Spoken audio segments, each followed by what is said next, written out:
Rapat paripurna DPRD Kabupaten Nganjuk kami nyatakan dibuka dan terbuka untuk umum. Ini adalah jawaban Bupati terhadap pandangan umum fraksi-fraksi. Ada dua data yang saya baca tapi beda. Pertama terkait dengan KPU bahwa itu harus teranggaran 40% di PAK totalnya 24 miliar. Kemarin setelah dirasionalisasi diperkirakan disetujui sekitar 51 sampai 52.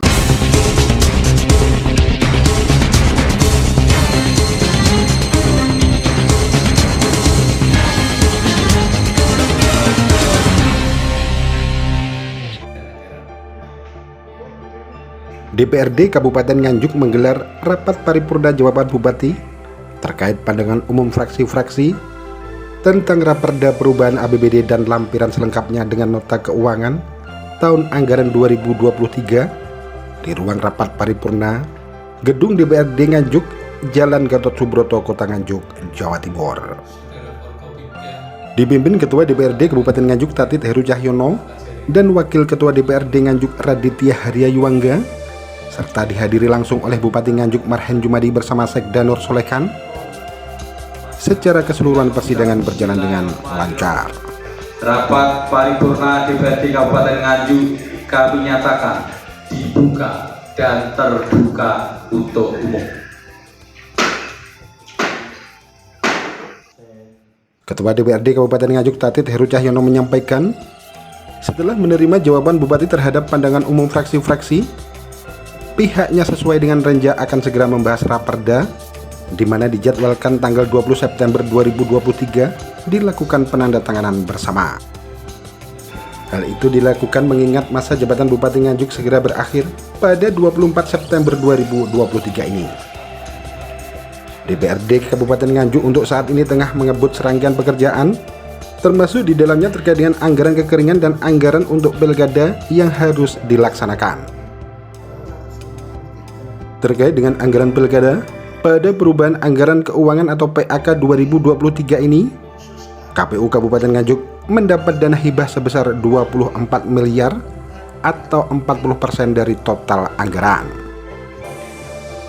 Adapun terkait mekanisme anggaran pilkada, DPRD Nganjuk masih akan memanggil KPU untuk membahasnya. Ini tadi paripurna, rangkaian dari paripurna kemarin bahwa ini adalah jawaban Bupati terhadap pandangan umum fraksi-fraksi di Kabupaten Nganjuk. Dan setelah ini sesuai dengan renjang, besok pagi kita mulai bahas Raperda dan direncanakan tanggal 20 itu penandatanganan bersama. Dari jawaban yang diberikan, apakah sudah bisa diterima DPRD? Setelah jawaban normatif memang seperti itu, maka nanti ada pembahasan lebih lanjut lewat badan anggaran. Dimulai dari besok terkait dengan jawaban-jawaban Bupati, didetailkan secara rinci. Nanti kita jawab, teman-teman badan anggaran akan mempertanyakan secara detailnya, secara teknisnya. Besok, dimulai besok. Dan diharapkan memang selesai tanggal 20 karena akhir masa jabatan beliau jangan sampai melewati penandatangan, melewati masa jabatan beliau yang terakhir tanggal 24. Kalau melewati itu nanti prosesnya rumit lagi karena kita pernah punya pengalaman bahwa DPRD tidak mempunyai Raperda PAK karena waktu itu PLT sehingga masih izin ke Kemendagri, Kemenkeu dan seterusnya, sehingga ini nanti tidak boleh terjadi lagi seperti itu dan kita berkomitmen tanggal 20 nanti sudah ada penandatanganan bersama antara eksekutif dan legislatif. Jadi secara detail pembahasannya nanti di badan anggaran dimulai bisa. Itu termasuk anggaran yang kekeringan El Nino harus itu. Perintah kemarin itu ada dua perintah. Yang pertama terkait dengan KPU itu surat edaran dari Mendagri bahwa itu harus teranggaran 40% di PAK totalnya 24 miliar. Terus terkait dengan keterangan juga ada surat edaran, surat dari kementerian atau mungkin dari presiden atau surat terkait itu mengantisipasi kekeringan ini dianggarkan minimal itu 20 miliar untuk PHK ini bisa 3 bulan. Kemarin kan sudah teranggarkan BTT 15 miliar. Untuk mekanisme khusus yang pemilu Ketua, NPHD KPU mengajukan 62. Rasionalisasi tinggal 50 berapa itu? Berarti ini nanti dicairkan 24. Apakah nanti harus dihabiskan di tahun anggaran atau seperti apa pemberlakuannya? Secara teknis itu nanti kita juga besok akan memanggil KPU.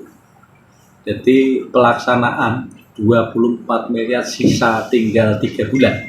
September, Oktober, November, Desember itu logikanya tidak mungkin dihabiskan 24. Tapi kalau tidak masuk itu kan berarti masuk sisa yang kita anggarkan untuk tahun berikutnya. Jadi total kita menganggarkan sekitar 50 sekian itu kan 40%-nya memang diamanatkan disuruh menganggarkan di PHK ini. Itu dari hibah. Hibah Ada batasan berarti ya? Gimana? Ada batasan memakan sampai 23 jam. Ini karena memang secara detail kembali lagi pelaksanaannya besok. Kita pengen tahu ke KPU, pengen tahu penjelasan di KPU. Badan anggaran pengen tahu ke penjelasan dari KPU. Ini karena memang ada amanat seperti itu ya kita tetap menganggarkan. Tapi pelaksanaan teknisnya kayak apa? Ini yang kita juga pengen tahu. Teman-teman pengen tahu. Tapi kan sampai saat ini NPHD juga belum ditandatangani. Belum teman-teman. Perdanya sendiri kan belum selesai. Perda selesai tanggal 20 nanti penandatanganan, evaluasi gubernur, ketemu nomor register itu sudah bisa untuk eksekusi kegiatan. Sehingga setelah itu baru nanti surat dari bupati itu nanti akan dimunculkan. Apakah nanti aturannya berubah apabila sampai masa habis jabatan bupati NPHD belum tertandatangani?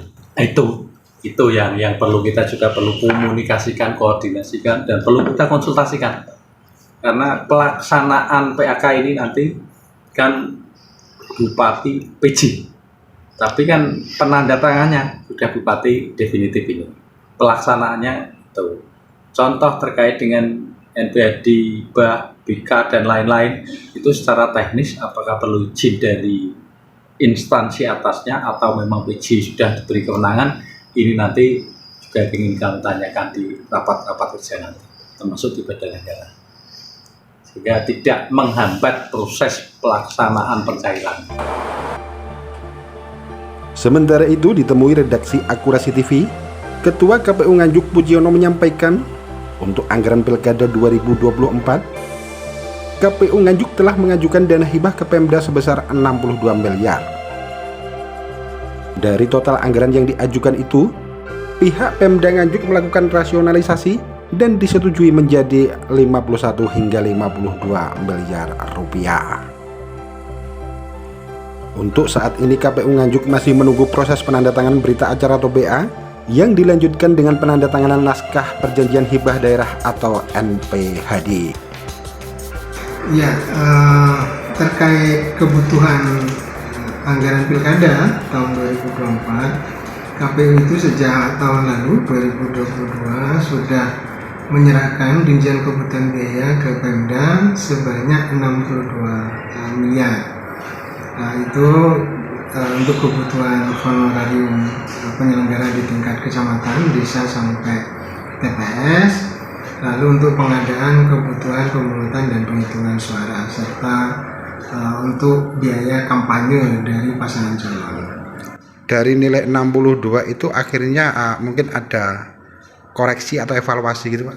Iya, terutama terkait dengan kebutuhan jika ada bencana COVID ya. Jadi kemarin setelah dirasionalisasi pengurangan untuk biaya COVID dan alat pelindung diri dan seterusnya itu, maka oleh Pemda, oleh TAPD diperkirakan disetujui sekitar 51 sampai 52. Untuk saat ini apakah sudah didok atau gimana gitu? Sejauh ini menurut informasi dari kawan-kawan dari Pemda juga memang proses di perubahan anggaran di PAK ya. Dan mendekati disetujui. Namun demikian dari sisi tertib administrasi penyelenggaraan anggaran di daerah belum ada berita acara terkait dengan persetujuan dari TAPD ke KPU atau ke penyelenggara pemilu lainnya, termasuk Bawaslu dan mungkin juga pihak keamanan. Berarti untuk tanda tangan BA saja belum ya ini ya? Belum. Untuk berita acara belum, begitu juga apalagi NPHD juga belum. Mungkin bisa diceritakan, kalaupun nantinya sudah selesai tanda tangan BA dan diteruskan tanda tangan NPHD, alur anggaran itu seperti apa? Ya, karena kita itu kategori hibah ya, hibah daerah, maka terkait kesepakatan ini adalah kesepakatan ketersediaan anggaran. Lalu setelah ketersediaan anggaran ada, maka secara resmi pihak penerima hibah dengan pemberi hibah dalam hal ini Pemda akan ada NPHD atau naskah perjanjian hibah daerah. Nah, itu yang akan ditangani oleh penerima hibah dalam hal ini Ketua KPU dan pemberi hibah dalam hal ini Bupati Nganjuk. Aturannya kalau sudah Ketua KPU dan Bupati tanda tangan itu berapa hari anggaran itu masuk ke KPU? Sesuai Permendagri tentang pendanaan pilkada itu Pemda harus mentransfer di tahap pertama 40%, itu 14 hari setelah tanda tangan NPHD. Yang menjadi pertanyaan masyarakat mungkin gini, anggaran besar itu nanti kalau sisa dikembalikan atau seperti apa mekanismenya? Ya, karena sistemnya ini hibah dan untuk kebutuhan pilkada, jadi pertanggungjawaban keuangannya itu dilaksanakan setelah tahapan pilkada selesai. Maksimal itu adalah 3 bulan setelah pelantikan bupati terpilih. Dan jika ada sisa, maka harus dikembalikan ke kas daerah. Jadi kembali ke APBD.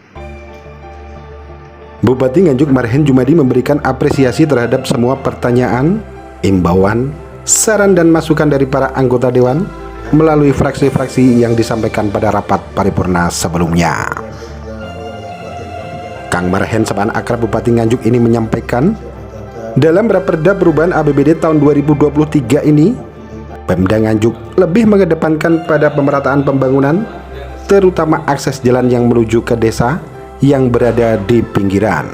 Kita jawab semuanya dan pertanyaannya juga ingin apresiasi dan masukan yang kita masukkan itu katanya dengan peningkatan pajak dan retribusi ya. Terima kasih. Kemudian yang kedua tadi masalah jalan tadi di data itu sebenarnya yang 2021 sudah 89%, harusnya 92 itu 94%. Tapi ini tadi ada 2 data yang saya baca tapi beda. Yang satu akhir tahun harapannya 99,% tadi masih di semester 1 ini masih 90%, 520. Nah, mungkin nanti kita cek dulu data-datanya. Itu aja jalan, terus kemudian Semantok juga begitu. Harapannya Semantok itu kan sekarang masih dikelola oleh Kementerian PUPR, ya kita kan belum bisa akses ya. Karena kalau urusan dengan kementerian atau di pusat itu kan kita tidak bisa intervensi dan tidak segera satset itu. Kalau di kita pasti segera satset. Nah itu masukan-masukan, saya juga terima kasih ya, kita sampaikan apa adanya. Terus kemudian tadi saya juga mengusulkan kalau pokir-pokir ke depan memang lebih diarahkan ke jalan ya. Karena jalan itu masih banyak, terutama yang pinggir.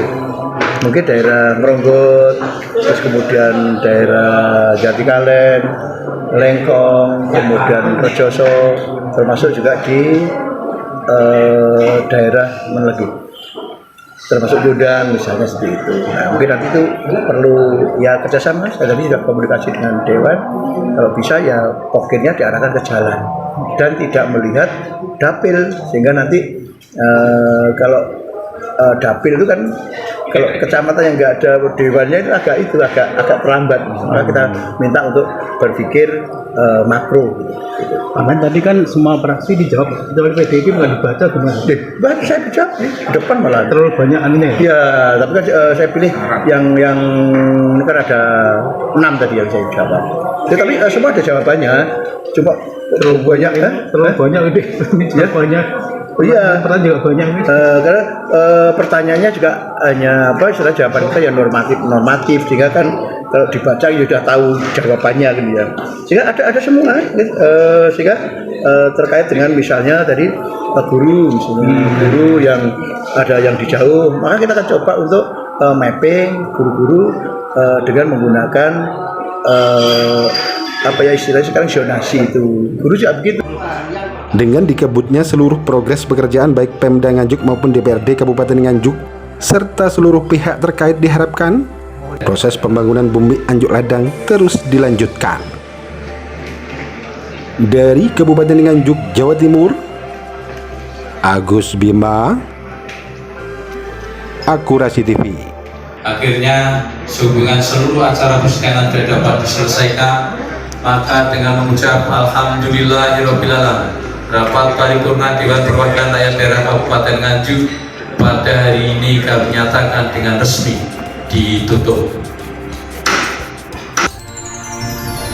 Akurasi TV.